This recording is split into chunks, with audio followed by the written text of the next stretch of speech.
প্রিয় ছাত্রছাত্রী, সহজ ই স্টাডিতে তোমাদেরকে বাংলা ক্লাসে আরো একবার স্বাগত জানাই। আজকের ক্লাস নাম্বার হচ্ছে 52। তোমরা জানো যে এর আগে 51-এর পর সাময়িকভাবে দু একদিনের একটি বিরতি গেছে তোমাদের সঙ্গে। তো সেটা অবশ্যই তোমাদের জন্য, এবং তোমরা তার কারণটা খুব তাড়াতাড়ি জানতে পারবে সহজ স্টাডির মাধ্যমে। তোমরা অবশ্যই টেলিগ্রাম গ্রুপে জয়েন হয়ে থাকো ডিটেলসটা জানবার জন্য। তোমাদের জন্য একটা সারপ্রাইজ আসছে।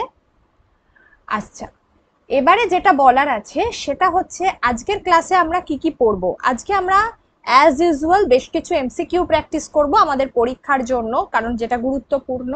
আর নেক্সট আরেকটা বিষয় গুরুত্বপূর্ণ, যেটা হচ্ছে যে আজকে আমরা বাক্য থেকে আমরা বেশ কিছুটা পড়বো। ঠিক আছে, বেশ কিছুটা অংশ বাক্যের, একদম যেটা আমরা প্রাইমারি যে স্টেজটাকে বলে থাকি, কারণ তোমাদের এই জায়গা থেকে অনেক প্রশ্ন দেয় যে কোনটা কি ধরনের বাক্য ইত্যাদি ইত্যাদি।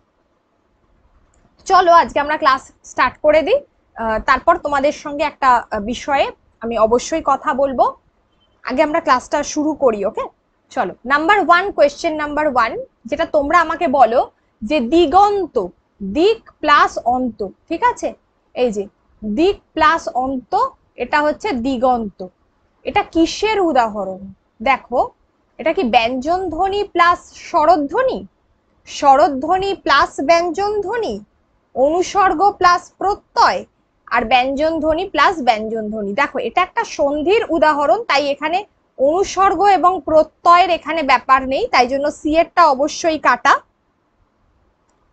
প্রথমটাতে দেখো যেটা বলছে, একদম প্রথমে যেটা বলছে যে দিক, দিক থেকে আমরা কি পাই?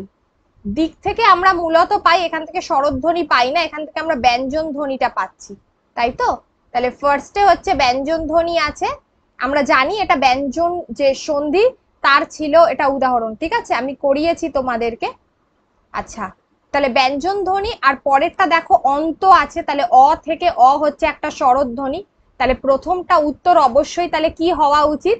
তাহলে উত্তর হওয়া উচিত এ, উত্তর হওয়া উচিত এ, কারণ দিক থেকে আমরা ব্যঞ্জন ধ্বনি পেলাম, আর অন্ত থেকে আমরা কি পাবো? এই যে অন্ত, এখান থেকে আমরা কিন্তু স্বরধ্বনিটা পাবো। ওকে, এখান থেকে আমরা স্বরধ্বনি পাবো, তাই উত্তর হওয়া উচিত ব্যঞ্জন ধ্বনি প্লাস হচ্ছে স্বরধ্বনি। ওকে, তাহলে একেরটা উত্তর এ। নেক্সট চলো, মাসি পিসি কি সমাস? আচ্ছা, এটা তোমরা আমাকে যদি বলো তো খুব ভালো লাগবে, একদম মোস্ট তোমার কি বলে ইজি। আচ্ছা, এখানে যেটা হওয়া উচিত, যে অনেকে বলতে পারো মাসি ও পিসি, এটা দ্বন্দ্ব সমাস, এই কথা বলতে পারো। ঠিক আছে, আর আরেকটা হচ্ছে যে যিনি মাসি তিনি পিসি। ঠিক আছে, এটাকে কর্মধারয় হিসাবেও করা যায়, তবে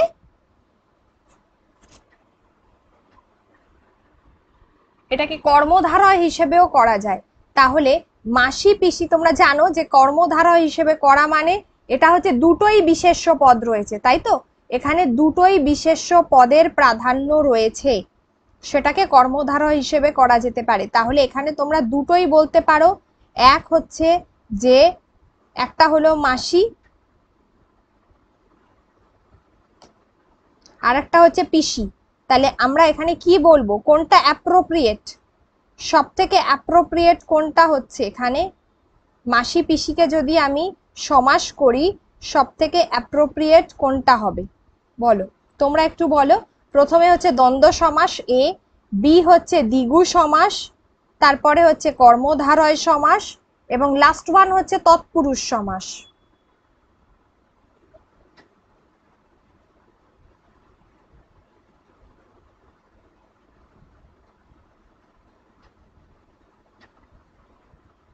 আচ্ছা, এক্ষেত্রে তাহলে উত্তর করবে মাসি ও পিসি, এটাকে দ্বন্দ্ব সমাস করলেই সব থেকে বেটার দেখায়।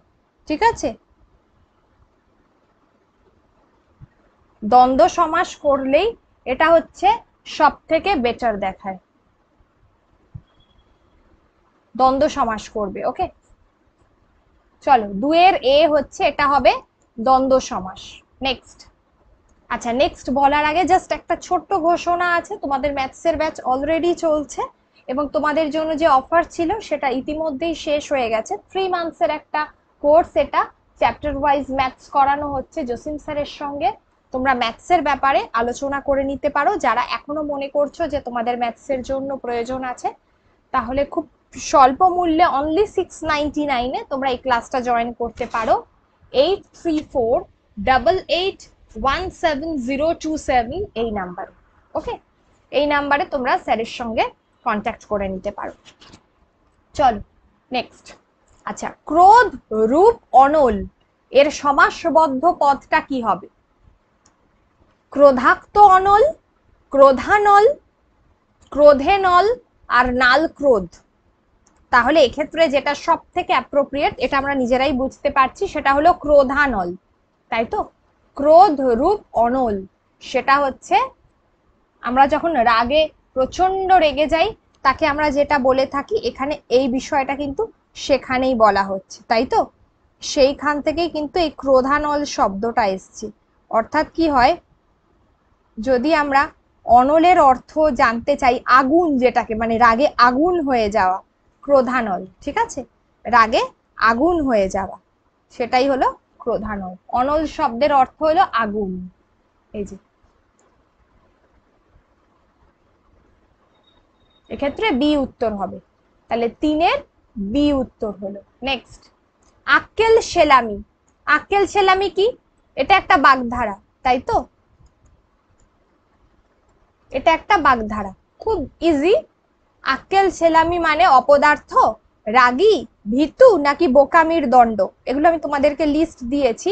এটা হচ্ছে আক্কেল সেলামি, হচ্ছে তুমি তাকে তার কাজের জন্য আক্কেল সেলামি দিতে হচ্ছে, মানে তাহলে এখানে কি হবে?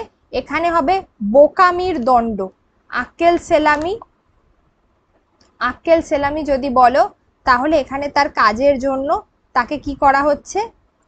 তাকে তার কাজের জন্য একটা, মানে ভুল কাজ সে করেছে, ঠিক আছে? ভুল কাজ করেছে বলেই তাকে তার বোকামির দণ্ড দিতে হচ্ছে। আক্কেল সেলামি, যেটা হলো নির্বুদ্ধিতার দণ্ড, তার বোকামির দণ্ড। চলো নেক্সট, তাহলে 4-এর উত্তরটা হবে এ, অপদার্থ হবে না কিন্তু, হ্যাঁ, 4-এর উত্তরটা হবে এ। নেক্সট, দেউলিয়া বলতে কি বোঝায়? দেউলিয়া মানে যে ঋণ শোধ করতে পারছে না, যে ঋণ শোধ করতে পারছে না তাকে আমরা বলে থাকি, যে ঋণ শোধ করতে পারছে না তাকে আমরা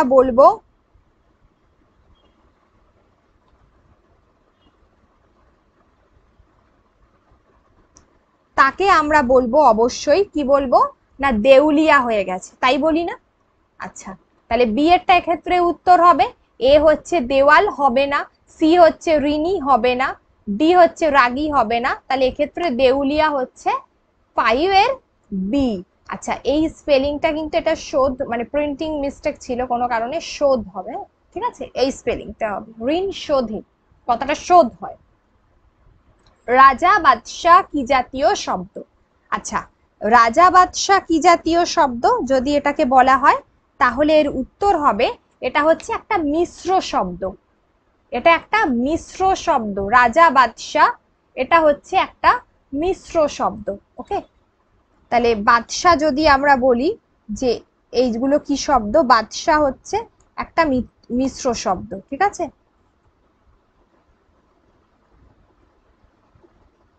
আচ্ছা, এক্ষেত্রে বলেছে দেখো তৎসম শব্দ তো হয় না, তদ্ভব শব্দও হয় না। আচ্ছা, এটা একটা ফার্সি শব্দ থেকে এসেছে, এটা একটা ফার্সি শব্দ থেকে এসেছে, সেই জন্য এটাকে আমরা বলে থাকবো বাদশাহ বা বাদশাহ, ঠিক আছে? তাই জন্য এটাকে আমরা বলে থাকি রাজা বাদশাহ। চলো নেক্সট, এটা একটা মিশ্র শব্দ। নেক্সট, সচিব কোন ধরনের শব্দ?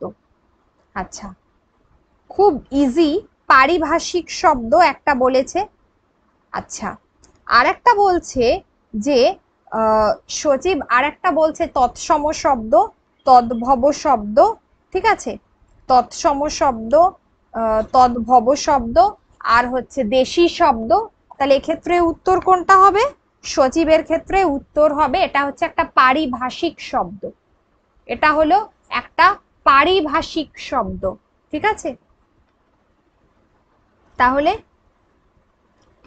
পারিভাষিক শব্দ। আচ্ছা, এবার একটা কথা বলো, তাহলে পারিভাষিক শব্দটা কাকে বলি আমরা? যখন কোনো সংক্ষেপে কোনো বিষয়কে সুনির্দিষ্টভাবে ব্যক্ত করা যায়, ঠিক আছে?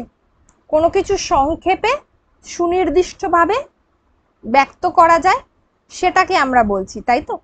সেটাকে, অর্থাৎ এই জাতীয় শব্দগুলোকে বলা হচ্ছে জ্ঞান বিজ্ঞানের বিভিন্ন শাখায় যে শব্দগুলো ব্যবহার করা হয়, ঠিক আছে, তাকে আমরা বলবো পারিভাষিক শব্দ। যেমন ধরো অক্সিজেন, হাইড্রোজেন, এগুলোর বাংলা পারিভাষিক শব্দ কি হবে? অম্লজান, উদজান, এইগুলো জ্ঞান বিজ্ঞানের এগুলোর ক্ষেত্রে হচ্ছে, যেমন ধরো বুলেটিন, ঠিক আছে, এইগুলো। বুকলেট মানে হচ্ছে তোমার পুস্তিকা, নোট মানে টিকা, মন্তব্য, এগুলোকে বলা হয়। ডিপ্লোম্যাটিক মানে কূটনৈতিক ব্যবহার, যেটাকে আমরা বলে থাকি। এই ধরনের যে শব্দগুলো রয়েছে, নিউট্রিশন মানে পুষ্টি, এই যে শব্দগুলো আমি বলছি এগুলো পারিভাষিক শব্দ। ওকে, তাহলে আমরা আমাদের জ্ঞান বিজ্ঞানের জন্য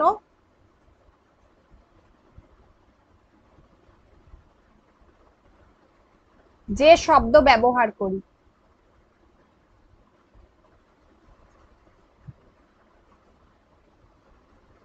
তাকে পারিভাষিক শব্দ বলে। ওকে, অ্যাডমিনিস্ট্রেটর বলে না, যে সচিব, সেক্রেটারি যেটাকে বলা হয়। চলো নেক্সট। 8, সাধু ও চলিত বাধার মূল পার্থক্য কোন পদে বেশি দেখা যায়? আচ্ছা, এখানে করতে হবে, দেখো বলছে যে বিশেষ্য, সর্বনাম ও বিশেষ্য পদ, সি হচ্ছে ক্রিয়া ও সর্বনাম, আর একটা হলো অব্যয়। আচ্ছা, এখানে একটা জিনিস করো, যেটা এই বাধা শব্দটা কাটো, কেটে এখানে একটা ভাষা করে দাও। সাধু ও চলিত ভাষার মূল পার্থক্য কোন পদে বেশি দেখা যায়? বেশি যেটা দেখা যায় সেটা হচ্ছে ক্রিয়া এবং সর্বনাম। ক্রিয়া এবং সর্বনাম, সাধু ও চলিত ভাষার মূল পার্থক্যটা এখানে দেখা যায়, সেটা হচ্ছে ক্রিয়া। ক্রিয়াতে আমরা দেখেছি সাধু শব্দ অনেক বেশি, করিতেছিলাম, করিতেছিল, পড়িতেছিল, সাপোজ, এই যে শব্দগুলো, তো এইগুলো হচ্ছে বেশি সাধু ভাষায় দেখা যায়, ক্রিয়াপদ, যেহেতু ধাতু থেকে এসেছে। আর চলিত ভাষার ক্ষেত্রে পার্থক্য হচ্ছে তোমার সর্বনাম পদে বেশি দেখা যায়, ঠিক আছে? নেক্সট হলো সুতির কাপড় অনেক দিন টেকে, কিসের উদাহরণ? সুতির কাপড় অনেক দিন টেকে, এটা কি ভাব বাচ্য, কর্তৃকর্ম, কর্মকর্তৃ বাচ্য, কোনোটিই নয়, নাকি শুধুমাত্র কর্মবাচ্য? তাহলে এখানে আমি উত্তরটা কি বলবো?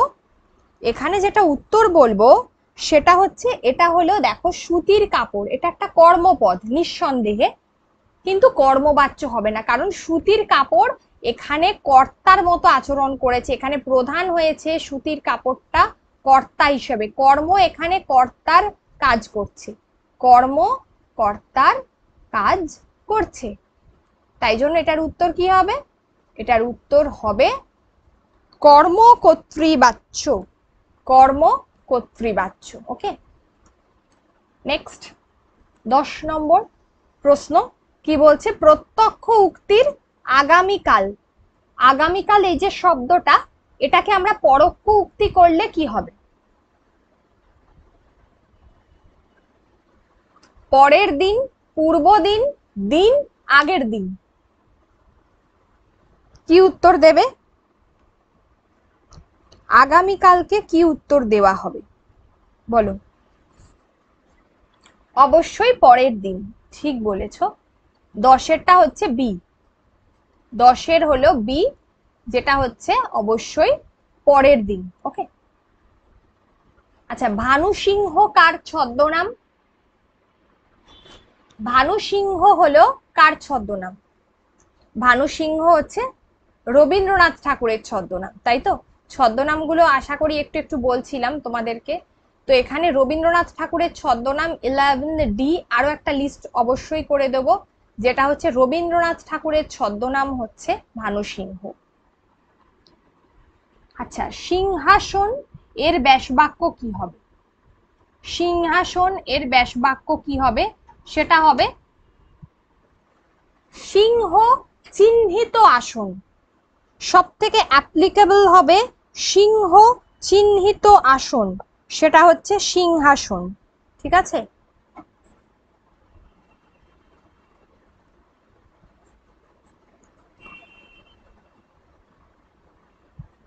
আচ্ছা, এখানে তো 12-এ আছে, দুটো কোয়েশ্চেন পড়ে গেছে। অ্যাকচুয়ালি এটা আগের দিনকে করিয়েছিলাম তোমাদেরকে। কি সাংঘাতিক ব্যাপার, এটি কি ধরনের বাক্য বলো? কি সাংঘাতিক ব্যাপার, এটা কি ধরনের বাক্য? আগের প্রশ্নটা তোমাদের আগের দিন করিয়েছিলাম। আচ্ছা, কি সাংঘাতিক ব্যাপার, এটা কি ধরনের বাক্য? 12-এ এখানে দুটো কোয়েশ্চেন পড়ে গেছে, কিন্তু অ্যাকচুয়ালি আজকের কোয়েশ্চেন হচ্ছে, আজকের ডেটের প্রশ্ন হচ্ছে এই প্রশ্নটা, ওটা আগের দিনের প্রশ্ন ছিল। কি সাংঘাতিক ব্যাপার, এটা কি ধরনের বাক্য হবে? বিবৃতিমূলক, প্রশ্নমূলক, বিস্ময়মূলক, নাকি অনুরোধমূলক? আচ্ছা, এক্ষেত্রে যে উত্তরটা হবে সেটা হচ্ছে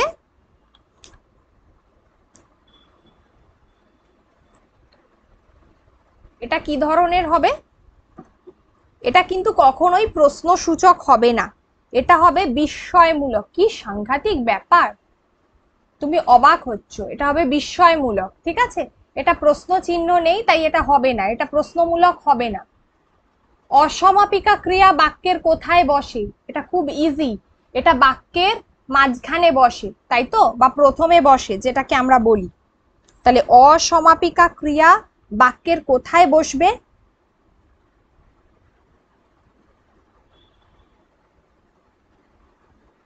এটা বাক্যের প্রথম দিকে বসে, আর শেষে সমাপিকা ক্রিয়া বসে। আচ্ছা, এখানে আরেকটা আমরা বলতে পারি, যেটা হচ্ছে বিশেষণের পূর্বে বসে, আর একটা বলছে বিশেষ্যর পরে বসে। দেখো, সবসময় যে বিশেষ্য পদ হবে এটা ঠিক নয়, তো মোটামুটি ভাবে প্রথমে এটা উত্তরটা হবে। ঠিক আছে? মানে প্রথমে উত্তরটা করতে পারো, কিন্তু প্রথমে তো একদম একটা কোনো কর্তা বা মানে কোনো বিশেষ্য বা সর্বনাম থাকবে। তাই জন্য যদি আমরা অসমাপিকা ক্রিয়ার ক্ষেত্রে বলি যে বিশেষ্যর পরে, এটা ঠিক আছে বিশেষ্যর পর, তাহলে এখানে একটা কাজ করো, বিশেষ্য বা এখানে সর্বনাম পদ করে দাও। ঠিক আছে? বিশেষ্য অবলিক দিয়ে সর্বনাম, কারণ কিছু কিছু ক্ষেত্রে অনেক সময় সর্বনামের পরেও বসে। আমি গেলে সে আসবে, বললাম না? তাহলে আমি গেলে, তাহলে আমিটা এখানে কি? এখানে একটা সর্বনাম পদ না?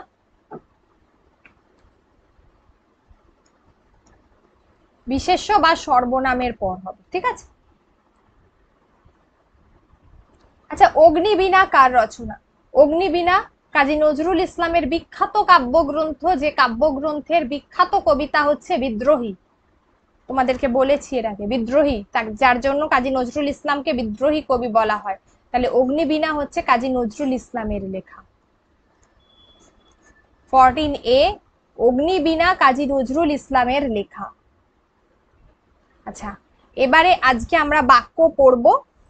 তার আগে জাস্ট একটা ছোট্ট করে তোমাদের সঙ্গে আলোচনা করব, যেটা হচ্ছে যে তোমরা জানো যে সাম্প্রতিককালে আনন্দবাজারে একটা প্রতিবেদন বেরিয়েছে, এবং এই নিয়ে চতুর্দিকে বেশ শোরগোল পড়ে গেছে যে সরকারি চাকরি পশ্চিমবঙ্গে বন্ধ হয়ে যাচ্ছে, WBCS সহ আরো যে সমস্ত পরীক্ষা রয়েছে সেগুলো বন্ধ হয়ে যাচ্ছে। তো এই বিষয়ে তোমাদেরকে একটাই কথা বলার আছে, যে দেখো, যে ওবিসি সংক্রান্ত একটা বিষয় হাইকোর্টে রায় দিয়েছে। ঠিক আছে? এবং যে রায়টা মনে করা হচ্ছে যে অবশ্যই শুধুমাত্র এটা চাকরির ক্ষেত্রে বহাল এমনটা নয়, ওবিসি এটা যেহেতু একটা কাস্ট সিস্টেমের বিষয়, যেটা তোমার সেই জন্য এই পুরো বিষয়টা কিন্তু শিক্ষাক্ষেত্রে, সমগ্র শিক্ষাক্ষেত্রে বা অন্যান্য ক্ষেত্রেও কার্যকর। তাই এই বিষয়টা আশা করা যায় খুব তাড়াতাড়ি সমাধান হবে। চাকরি বন্ধ হচ্ছে না, হয়তো 1-2 মাস তোমাদের পরীক্ষাগুলো হয়তো পিছোতে পারে, তবে আমার মনে হয় যে এখন সুপ্রিম কোর্ট, এটা হাইকোর্টের রায়, অবশ্যই সরকার সুপ্রিম কোর্টে মুভ করবে।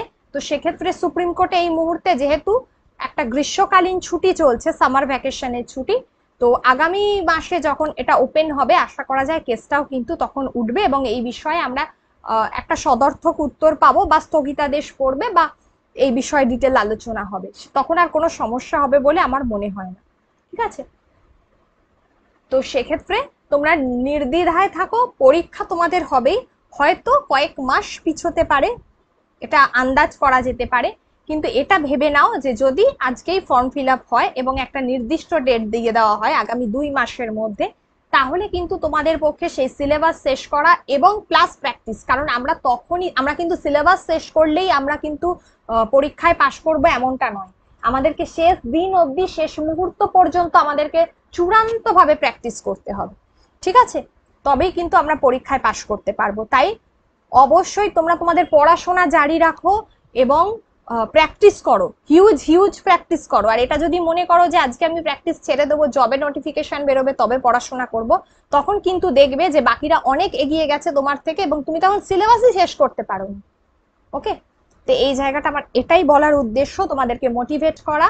প্লিজ এই বিষয়ে খুব গুরুত্ব না দিয়ে তোমরা তোমাদের পড়াশোনাটা করে যাও, আশা করা যায় যে আগামী 2-3 মাসের মধ্যে তোমরা তোমাদের সদর্থক উত্তর পেয়ে যাবে, এবং যদি আরো তার থেকে কম সময় লাগে তো সেটা তো ডেফিনেটলি গুড।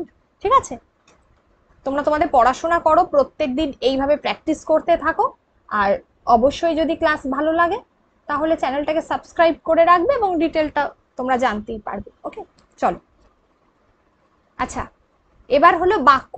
বাক্যকে আমরা জানি বাংলা বাক্যকে দুটো ভাগে ভাগ করা যায়, একটা হচ্ছে উদ্দেশ্য, একটা হচ্ছে বিদেহ। আমরা জানি উদ্দেশ্য মানে সাবজেক্ট, অর্থাৎ বাক্যে যার সম্পর্কে আমরা কিছু বলি সেটা হচ্ছে উদ্দেশ্য। আর উদ্দেশ্য সম্পর্কে যখন কিছু বলা হয়ে থাকে, যেমন উদ্দেশ্য, যেমন রাম জল খায়, কার সম্পর্কে বলছি, জলটা কে খায়, সেটা হচ্ছে রাম, তাহলে রামকে আমরা উদ্দেশ্য করে বলছি, তাহলে এটা হলো উদ্দেশ্য। আর বিধেয় হচ্ছে যখন উদ্দেশ্য সম্পর্কে তুমি কিছু বলছো, এই যে রাম জল খায়, রাম কি করে না জল খায়, এই জল খাওয়াটা হচ্ছে কিন্তু বিদেহ, এই জল খাওয়াটা হলো বিদেহ। এই অংশগুলোকে আমরা আবার 3টে ভাগে ভাগ করি, একটা হলো বিশেষ্য খণ্ড, একটা হচ্ছে ক্রিয়াখণ্ড, একটা ক্রিয়া বিশেষণ। একটা কথা বলি, একটা বাক্যের মধ্যে যখন আমরা গঠন করছি, আমরা বাক্যটা তখনই বলছি যে একটা বাক্যের মধ্যে অনেকগুলো পদ থাকে, অনেকগুলো পদ থাকে এবং প্রত্যেকটা পদের একটা সুনির্দিষ্ট অর্থ থাকে। বাক্য মানেই কিন্তু প্রথমে আমাদের কি বসবে, একটা সাবজেক্ট বসবে, অর্থাৎ কর্তা বসবে। বাংলা অনুযায়ী কিন্তু কি হবে, বাংলা অনুযায়ী কিন্তু তোমাদেরকে কি করতে হবে, দেখো বাংলা অনুযায়ী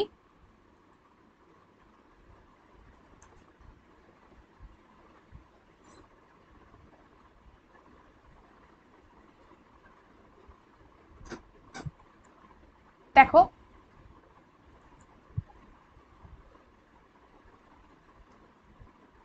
অবশ্যই তোমরা দেখতে পাচ্ছ যে যেটা বলছিলাম যে অবশ্যই যে বাংলা অনুযায়ী আমাদের কি হয় যে একটা বাক্যের মধ্যে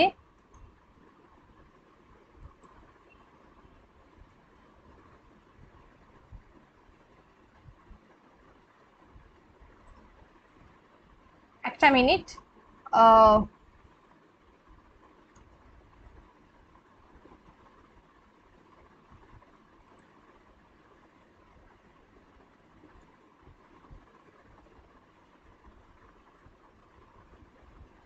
দেখো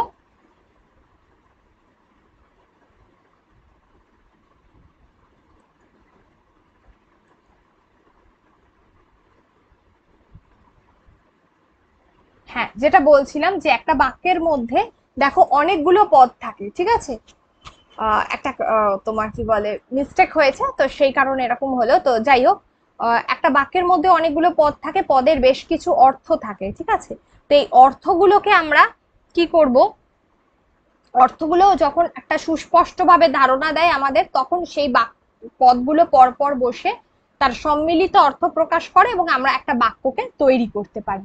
এটাই তো বাক্য। তো তার মধ্যে বিশেষ্য থাকবে, বিশেষণ থাকবে, বিভিন্ন পদ থাকবে। আমরা মূলত কি করি, একটা কর্তা থাকে, একটা ক্রিয়া থাকে, আর একটা হচ্ছে তোমার কর্ম থাকে।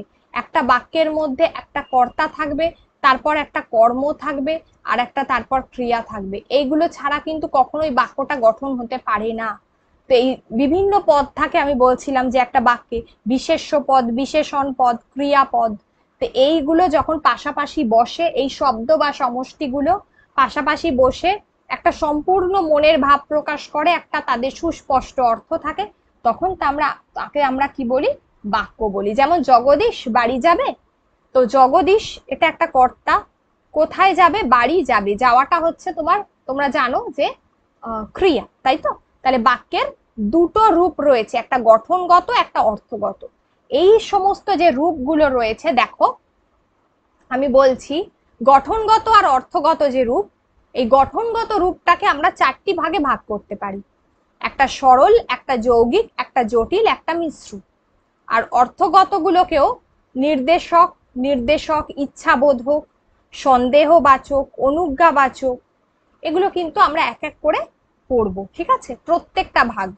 আগে আমরা গঠনগত ভাগটা পড়বো। আমরা গঠনগতর মধ্যে সরল, যৌগিক, জটিল, মিশ্র।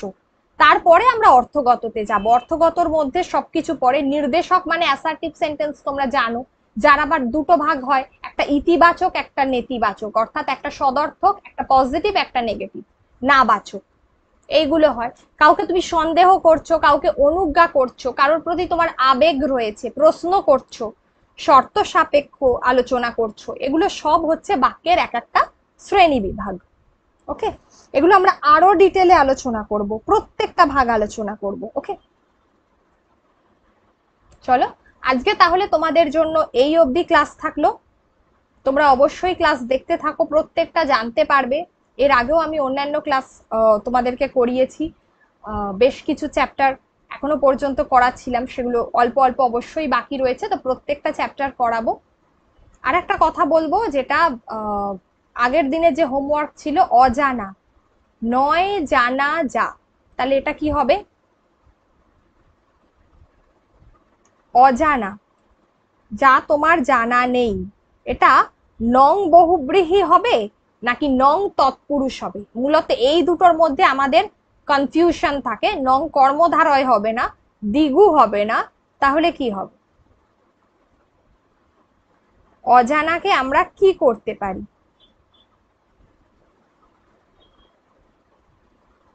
অজানাকে আমরা যদি সমাস করি, তাহলে আমাদের মধ্যে কি হবে?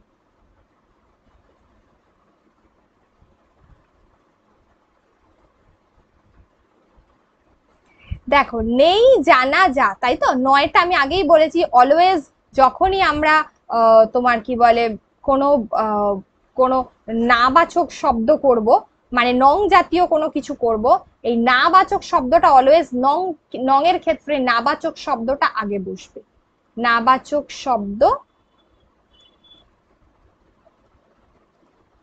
আগে বসবে। ওকে, তাহলে এক্ষেত্রে কি হবে? এই যে যা আছে লাস্টে, তাই জন্য এটা হবে নং বহুব্রীহি। তাহলে 13-এরটা উত্তর হচ্ছে নং বহুব্রীহি। আগের দিনের উত্তর দেখো, নং বহুব্রীহি হবে। এই যে লাস্টে যা আছে, যাহা, এই বিষয়টা আগে বোঝালেই ওটা কি হয়। যেমন অজানা, যেমন হচ্ছে তোমার অজ্ঞান, নেই জ্ঞান যার, কোনো ব্যক্তি সম্পর্কে বলেছি অজানা, এখানে কারোর বর্ণনা দিয়েছে, সে জানে না আর কি, ঠিক আছে? নয় জানা যায়, তাহলে সেটা হবে অবশ্যই বহুব্রীহি সমাস, বর্ণনামূলক সমাস। যেটা চুপটি করে বসো, এটা কি ধরনের বাক্য? বিবৃতিমূলক, প্রশ্নসূচক, আদেশবাচক, নাকি ইচ্ছাসূচক? এটা হচ্ছে তোমাদের আজকের টাস্ক। আজকের হোমওয়ার্ক থাকছে যে বিবৃতিমূলক, প্রশ্নসূচক, আদেশবাচক, আর একটা হচ্ছে ইচ্ছেসূচক। এটা হলো আজকের হোমওয়ার্ক। চলো আজকে তাহলে এই পর্যন্ত। কেউ ডিমোটিভেটেড হয়েও না, সকলে মন দিয়ে পড়াশোনা করো। আর আগামী ক্লাস আবার আমরা অন্য আরেকটা ক্লাস নিয়ে তোমাদের সঙ্গে হাজির হয়ে যাব। ক্লাস দেখতে থাকো। Good night.